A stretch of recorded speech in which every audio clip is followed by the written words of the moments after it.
There are major changes to the YouTube terms of service that affect you and your content if you're a creator on this platform. Today, I want to break down the new YouTube policies regarding monetization and ads on your channel, and this does affect you whether you are in the YouTube Partner Program or not, because ads will be running on your content either way. The difference is you won't be paid for those ads if you are not a YouTube partner who is eligible for AdSense. If you're not already aware of how YouTube monetization works, I do have a video that breaks that down for you. Here is the short version. To be eligible for the YouTube Partner Program and earn monetization through YouTube AdSense, which is ads playing on your videos, and the possibility of having donations through Super Chat and other forms of YouTube earnings, you have to have 1,000 subscribers and have accumulated 4,000 hours of watch time in a 12-month period.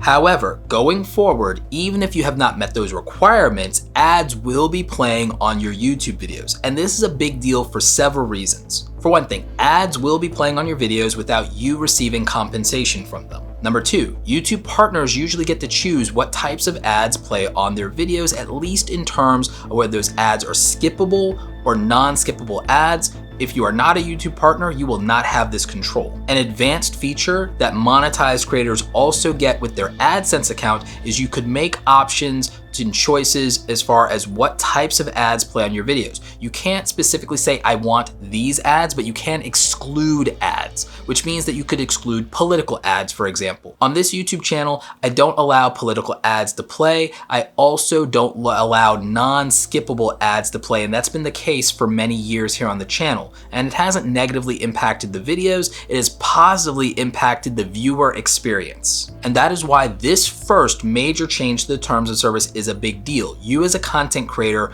will not have this one piece of control over your viewers' experience. They could have non-skippable ads playing before your videos, and that could frustrate them to the point of not continuing to even bother watch the video.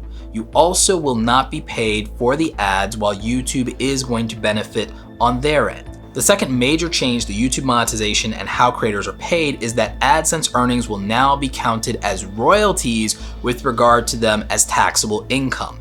And this is going to start here in the US immediately, and these changes will roll out internationally in the middle of 2021. Now, taxes are something that are very complicated, and we actually do have more than one video on the channel that discusses the taxes that content creators pay, and so I'm going to have you reference that video in the description and in the info card. However, there is an update to that is very important. With YouTube taxes now being royalties instead, this is a different form of taxable income. So this won't be counted the same as profits on a business, which means that it won't be subjected to the same kinds of taxes, and you'll need to talk to a CPA or a financial advisor, somebody who is a qualified professional.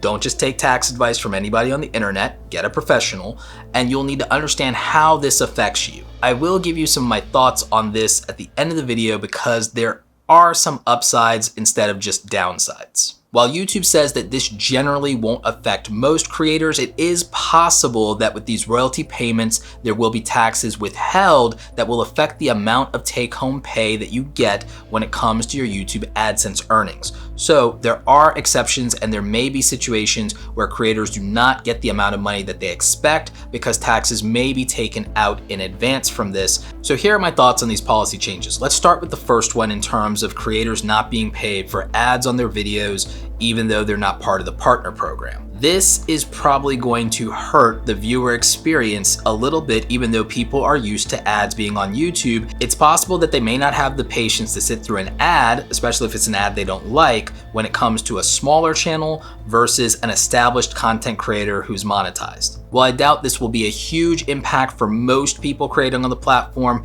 it is something that could be a concern, and if you are a smaller YouTube channel, I understand why you'd be upset about it. I actually do own several YouTube channels that aren't quite monetized just yet, so I definitely do hear where you're coming from because this could affect the content. It could affect the viewer experience. You may not want people to be interrupted in their viewer experience if you're not going to get paid for it. That's totally valid. You also don't control how many ads show up or where they show up like you would if you were a monetized content creator. So in my case, I do a podcast with my friends, Romina and Audrey, called the No Assembly Required Podcast. This podcast goes on for like an hour to 90 minutes. I can't control how many ads YouTube's gonna put in the replay until our channel is monetized, at which point I could actually decide that there are no mid-roll ads and let people enjoy the podcast the way that I intended.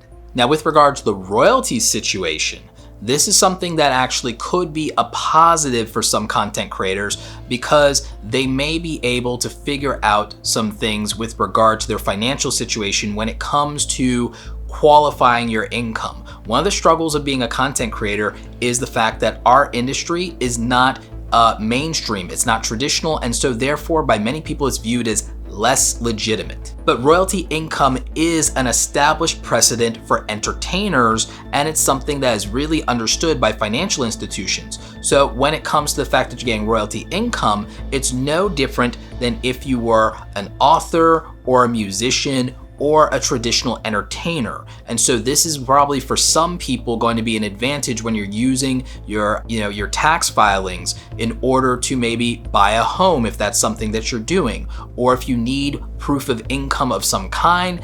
This is actually going to probably make things a little bit cleaner for you. And this is also going to be helpful for creators who need to prove and verify income who are not an established LLC yet or any other type of business entity like an S-Corp.